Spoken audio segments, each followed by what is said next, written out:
So hi guys, welcome back to my new video. My name is Harsh. So guys, आज हम बात करने वाले हैं इस वीडियो में कि जो आपके एकेटीयू के और सेमेस्टर स्टार्ट होने वाले हैं मिड मार्च से, और वो भी ऑफलाइन होने के चांसेस हैं 99%। ठीक है, तो यार अब ऐसे में आपको जो है, अगर आप फर्स्ट ईयर में हैं या फिर आप सेकंड ईयर में अभी आए हैं, लेटर एंट्री से आपने एडमिशन लिया है, तो उन सभी स्टूडेंट्स के लिए ये वीडियो बहुत ही इंपॉर्टेंट होने वाली है। बिकॉज इस वीडियो में बात करेंगे कि जो आपका एकेटीयू का और सेमेस्टर एग्जाम्स आएगा, जो पेपर आएगा, उसका पैटर्न क्या होगा। बिकॉज अगर आप फर्स्ट ईयर में, तो आप अभी अपने बोर्ड के एग्जाम दे के आए होंगे। ठीक है, तो यार आपने अभी तक अपना, आपका ये पहला और सेमेस्टर एग्जामिनेशन होगा।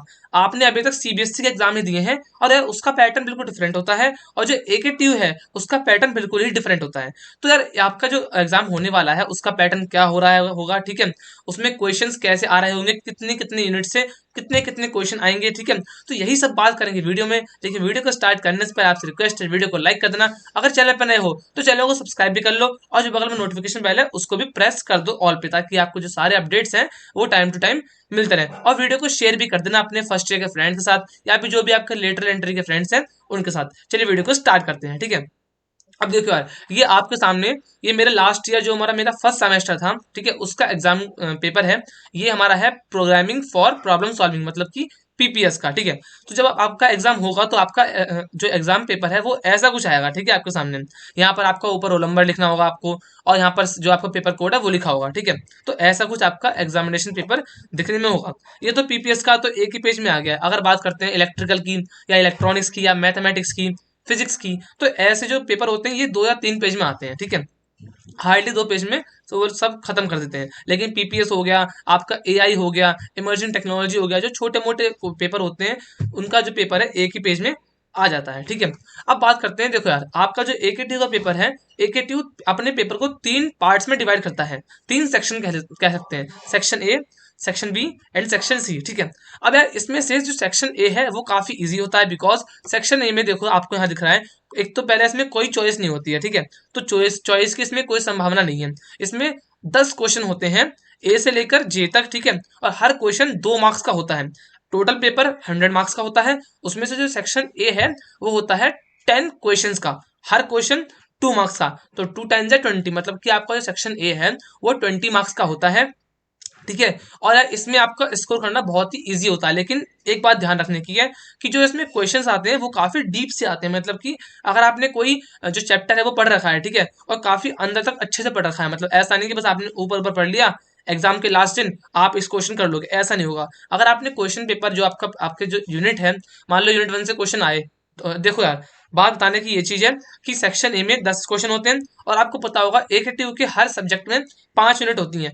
तो सेक्शन ए में हर यूनिट से 2-2 क्वेश्चन आ रहे होंगे। ऐसे ही यूनिट 1 से 2 क्वेश्चन, यूनिट 2 से 2 क्वेश्चन, यूनिट 3, यूनिट 4, यूनिट 5 से 2-2 क्वेश्चन आएंगे। तो ऐसे ही 10 क्वेश्चन आते हैं, मतलब कि हर यूनिट से 2 क्वेश्चन, और काफी मतलब अच्छे लेवल के क्वेश्चन होते हैं, इजी होते हैं। लेकिन ऐसी बात नहीं है, बस आपको, अगर आपने डीप में पढ़ाई कर रखी है, काफी अंदर जाकर, मतलब अच्छे से, तो आप इजिली इसे कर सकते हो। ठीक है, तो यार काफी स्कोरिंग सेक्शन होता है। अब बात करें सेक्शन बी की, 3 सेक्शन थे। सेक्शन ए तो 20 मार्क्स का कंप्लीट हो गया। अब सेक्शन बी, अब यार सेक्शन बी काफी एक अच्छा सेक्शन होता है उन सभी स्टूडेंट्स के लिए जो चाहते हैं कि भैया हमें पास होना है, या फिर हमें 40 to 50 मार्क्स ही चाहिए। अब मैं ऐसा क्यों बोल रहा हूँ, उसका भी एक रीजन है, सुनिए। सेक्शन बी में 5 क्वेश्चन आते हैं, और उनमें से आपको चॉइस मिलती है। जी हाँ, ये काफी अच्छी बात है सेक्शन बी की, कि आपको इन 5 में से कोई 3 ही क्वेश्चन अटेम्प्ट करने होते हैं। और काफी स्कोरिंग इसलिए है बिकॉज जो ये पांचों क्वेश्चन है, ये पांचों यूनिट से आ रहे होते हैं। 5 यूनिट होती हैं, हर एक यूनिट से एक एक क्वेश्चन आपको दिया जाता है। उसमें से आपको 3 क्वेश्चन ही करने होते हैं। अब अगर आपका ऐसा केस है कि भैया मुझे यार यूनिट 4, यूनिट 5 नहीं आती है, लेकिन यूनिट 1, 2, 3 मुझे अच्छे से आती है, तो आपका जो यूनिट 1, 2, 3 से क्वेश्चन आए हैं, हर एक क्वेश्चन एक एक यूनिट से आएगा। आप उन तीनों क्वेश्चन को अटेम्प्ट कर लो, जो बाकी 2 यूनिट के क्वेश्चन है उनको छोड़ दो, तो आपके 30 मार्क्स पक्के हो जाते हैं। जी हाँ, तो ये काफी एक अच्छा, एक तरह से सेक्शन होता है। और अगर आपको सारा सिलेबस आता है, ठीक है, और अगर आपको जो इनमें से तीनों क्वेश्चन काफी अच्छे से आ रहे होंगे, आपको वही अटेम्प्ट करने होते हैं। ठीक है, बिकॉज 3 क्वेश्चन करने हैं 5 में से, तो जो आपको सबसे अच्छे से आपकी प्रिपरेशन है उस यूनिट में या उस टॉपिक में, तो आप उसको अटेम्प्ट कर सकते हो। और यह काफी इजी सेक्शन होता है। ठीक है, कोई इतनी बड़ी बात नहीं है, बहुत इजी पेपर आता है। अब बात करते हैं सेक्शन सी की।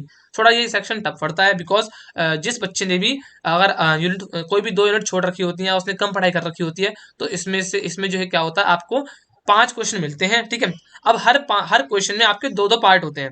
मतलब कि अगर आपके जैसे यहाँ पर ये लिखा है सेक्शन सी, यहाँ पर जो है आपको 3, 4, 5, 6 है, मतलब आपके पास 5 क्वेश्चन होंगे। उन 5 क्वेश्चन में आपके 2 पार्ट होंगे, लेकिन अच्छी बात है उन दोनों पार्ट में से आपको एक पार्ट करना होता है। तो अब एकेटिव वाले क्या करते हैं, मान लो आपकी यूनिट 1 है, ठीक है। अगर आपका पीपीएस आपका सब्जेक्ट है, आपकी यूनिट 1 है, या फिर आपका मान लो कोई सब्जेक्ट दूसरा है, ठीक है, उसका एक यूनिट उठा लीजिए।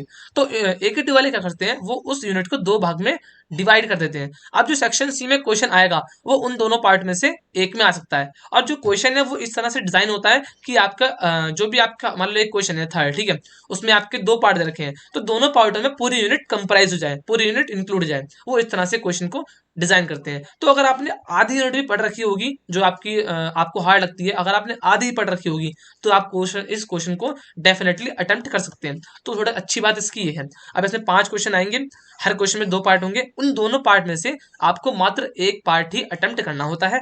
लेकिन दिक्कत की बात यह है कि आपको पांचों क्वेश्चन अटेम्प्ट करने होंगे। तो अब एक क्वेश्चन जो है ये 10 मार्क्स का होता है। देखो सेक्शन सी है, 5 क्वेश्चन है, हर क्वेश्चन के 2 पार्ट है, उनमें से आपको एक एक पार्ट अटेम्प्ट करना है। तो 5 10 50। तो जो आपका सेक्शन सी है वो 50 मार्क्स का हो गया। जो सेक्शन बी है उसमें से आपको 5 में से 3 ही क्वेश्चन अटेम्प्ट करने थे, तो वो आपके 10 मार्क्स के थे, तो आपका 30 मार्क्स वहां मिल गए। 50 + 30 80। और मैंने बताया सेक्शन ए स्टार्टिंग में कि 20 मार्क्स का होता है, तो 80 + 20 100 मार्क्स। तो ऐसे आपका पूरा जो क्वेश्चन पेपर है वो डिजाइन होता है, ऐसे आपका पेपर सेट किया जाता है, ठीक है। अगर कोई दिक्कत की बात नहीं है। ऐसे बात करें सेक्शन सी में, तो आपका अगर मैं दिखाऊं आपको फर्स्ट क्वेश्चन, तो इसमें लिखा है write the short notes on compiler, interpreter, linker and loader. And second question इसी का पार्ट है, brief the storage classes in C with proper example. तो यार अगर किसी ने यूनिट 1 के जो स्टार्टिंग है वो भी पढ़ रखी है, तो वो पहला क्वेश्चन इजीली कर लेगा, कंपाइलर, इंटरप्रेटर, लिंकर, लोडर वाला। अगर उसने स्टार्टिंग ना पढ़ के थोड़ा एंड का पढ़ रखा है ऊपर ऊपर से, तो आपका वो सेक्शन सेकंड क्वेश्चन कर लेगा। तो ऐसे ही क्वेश्चन जो है हमारा हर यूनिट से आ रहे होंगे, ठीक है। और हर एक यूनिट से एक एक क्वेश्चन आपको अटेम्प्ट करना पड़ेगा सेक्शन सी में। सेक्शन बी में बताया मैंने आपको कि 5 क्वेश्चन आएंगे, और 5 में से आपको कोई 3 क्वेश्चन अटेम्प्ट करने पड़ेंगे हर एक यूनिट से। तो यार ये था हमारा पूरा पेपर का पैटर्न एकेटीयू के ऑड सेमेस्टर का। ऑड हो इवन हो, दोनों सेमेस्टर का जो एग्जामिनेशन पेपर है वो ऐसे ही सेट किया जाता है, ठीक है। तो आई होप आप लोगों को वीडियो अच्छी लगी होगी, ठीक है। आई होप कि आप लोगों को जो हमारा पेपर का पैटर्न है वो काफी अच्छे से समझ आया होगा उन सभी फर्स्ट ईयर के स्टूडेंट्स को, और जो सेकंड ईयर के लेटर एंट्री वाले स्टूडेंट्स हैं, बिकॉज उन्होंने अभी तक कोई एग्जाम नहीं दिया है अपना यूनिवर्सिटी का, तो उनको काफी अच्छे से जो पेपर का पैटर्न है वो समझ आ चुका होगा, ठीक है। तो अब नेक्स्ट वीडियो आ रही होगी कि हमें अच्छे मार्क्स स्कोर कैसे करने हैं। तब तक के लिए टाटा बाय बाय, जय हिंद जय भारत। अगर आपको वीडियो पसंद आए वीडियो को लाइक कर देना, और अगर चैनल पर नए हो तो चैनल को सब्सक्राइब भी कर लो, ताकि आपको जो ऐसी अपडेट्स हैं वो फ्यूचर में भी मिलते रहे।